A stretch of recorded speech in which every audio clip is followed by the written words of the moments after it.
കൃഷ്ണ ഗുരുവായൂരപ്പ ശരണം. പൊന്നുണ്ണിക്കണ്ണൻ്റെ ഉഷപ്പൂജ അലങ്കാരം രാവിലെ 4 മണിയോടുകൂടി മലർ നിവേദ്യം കഴിഞ്ഞ് ശ്രീകോവിൽ നട തുറന്നു.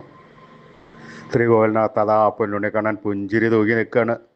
നെയ്വിളക്കുകളെല്ലാം നിറഞ്ഞു കത്തുന്നുണ്ട്. ആ നെയ്വിളക്കിൻ്റെ ശോഭയിൽ നമ്മുടെ പൊന്നുണ്ണിക്കണ്ണൻ്റെ ആ പുഞ്ചിരിക്കൊരു കൂടുതൽ ഭംഗിയുണ്ട്.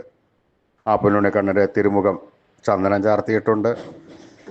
നെറ്റിയിൽ ഒരു സ്വർണ്ണ ഗോപിക്കുറി അണിയിച്ചിരിക്കുന്നു. ചെവിയിൽ ചെവിപ്പൂക്കൾ വെച്ചിരിക്കുന്നു. മാറത്ത് ഒരു സ്വർണ്ണ തിലകവും 2 സ്വർണ്ണമാലകളും ചാർത്തിയിരിക്കുന്നു. പൊന്നിൻ കിങ്ങിണി കെട്ടി പട്ടുകോണകമെടുത്തൊരു പീതാംബരപ്പട്ട് ഞൊറിഞ്ഞെടുത്തിട്ടുണ്ട്. കയ്യിൽ ഓടക്കുഴലും താമരയുമുണ്ട്. സ്വർണ്ണ കിരീടം ചാർത്തി കിരീടത്തിന്മേൽ 3 തിരുമുടിമാലകളും 2 വലിയ വനമാലകളും ചാർത്തിയിരിക്കുന്നു.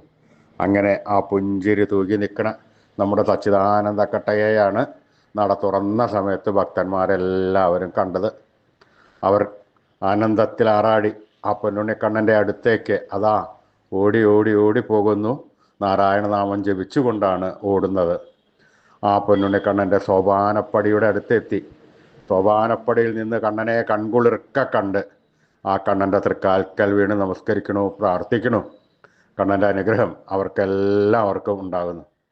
ആ സച്ചിദാനന്ദ കട്ടയുടെ ആ സുന്ദര രൂപം നമുക്കും നമ്മുടെ മനസ്സിലേക്കൊന്ന് ആവാഹിച്ചാലോ? എല്ലാവരും മനസ്സിൽ വിചാരിച്ചോളൂ. ആ പൊന്നിൻ കിങ്ങിണി കെട്ടി പട്ടുകോണകമെടുത്ത് പീതാംബരപ്പട്ട് ഞൊറിഞ്ഞെടുത്ത് കയ്യിൽ ഓടക്കുഴലും താമരയും പിടിച്ച് സർവാഭരണ വിഭൂഷിതനായി പുഞ്ചിരി തൂകി നിൽക്കുന്ന ആ സച്ചിദാനന്ദ കട്ടയെ എല്ലാവരും മനസ്സിൽ വിചാരിക്കുക.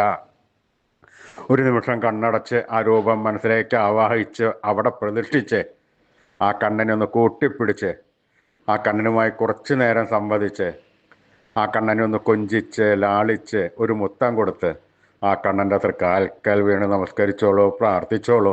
കണ്ണൻ്റെ അനുഗ്രഹം നമുക്കെല്ലാവർക്കും ഉണ്ടാകും. സ്നേഹത്തോടുകൂടി, ഭക്തിയോടുകൂടി, വിശ്വാസത്തോടുകൂടി കണ്ണൻ്റെ തിരുനാമങ്ങൾ ചൊല്ലിക്കോളൂ. നാരായണ നാരായണ നാരായണ നാരായണ നാരായണ. സ്നേഹത്തോടുകൂടി നമ്മൾ വിളിച്ചു കഴിഞ്ഞാൽ കണ്ണൻ വിളി കേൾക്കാതിരിക്കില്ല. കണ്ണന് വിളി കേൾക്കാതിരിക്കാൻ പറ്റില്ല. അപ്പോൾ അതിൽ കൂടുതൽ സ്നേഹത്തോടു കൂടി കണ്ണൻ നമ്മുടെ അടുത്തേക്ക് ഓടി വരും. എന്നിട്ട് നമ്മളെ കൂട്ടിപ്പിടിക്കും. നമുക്ക് വേണ്ട സമയത്ത് വേണ്ടതെല്ലാം വാരിക്കോരി തന്ന് കണ്ണൻ നമ്മളെ അനുഗ്രഹിക്കും. അപ്പോൾ എല്ലാവരും സ്നേഹത്തോടുകൂടി, വിശ്വാസത്തോടുകൂടി, ഭക്തിയോടുകൂടി കണ്ണൻ്റെ തിരുനാമങ്ങൾ ചൊല്ലിക്കോളൂ. നാരായണ നാരായണ നാരായണ നാരായണ. കൃഷ്ണായ വാസുദേവായ ഹരേ പരമാത്മനെ പ്രണതക്ലേശനാശായ ഗോവിന്ദായ നമോ നമ. കൃഷ്ണായ വാസുദേവായ ഹരേ പരമാത്മനെ പ്രണതക്ലേശനാശായ ഗോവിന്ദായ നമോ നമ. കൃഷ്ണായ വാസുദേവായ ഹരേ പരമാത്മനെ പ്രണതക്ലേശനാശായ ഗോവിന്ദായ നമോ നമ. അച്യുതാനന്ദ ഗോവിന്ദ അച്യുതാനന്ദ ഗോവിന്ദ അച്യുതാനന്ദ ഗോവിന്ദ. ഈ നാമത്രയ മന്ത്രം എല്ലാവരും ദിവസേന ഉപാസിക്കുക. ഋഷീശ്വരന്മാർ തലമുറകൾ കൈമാറി തന്ന ഈ അമൂല്യനിധി ജപിക്കുന്നത് അത്യുത്തമമാണ്. ഈ കലികാലത്ത് പ്രത്യേകിച്ച് ഈ മന്ത്രം ചൊല്ലുന്നത് നല്ലതാണ്. ഈ മന്ത്രം ചൊല്ലിക്കഴിഞ്ഞാൽ നമുക്ക് ആയുരാരോഗ്യ സൗഖ്യം, സർവസമ്പൽ സമൃദ്ധി, സർവ ഐശ്വര്യം, സന്തതി പരമ്പരകൾക്കെല്ലാം ശ്രേയസ് ഉണ്ടാകുന്നതാണ്. അതുകൊണ്ട് എല്ലാവരും നിത്യ ഉപാസനയിൽ ഈ മന്ത്രം ഉൾപ്പെടുത്തുക. നമ്മുടെ ജീവിതം ധന്യമാക്കുക.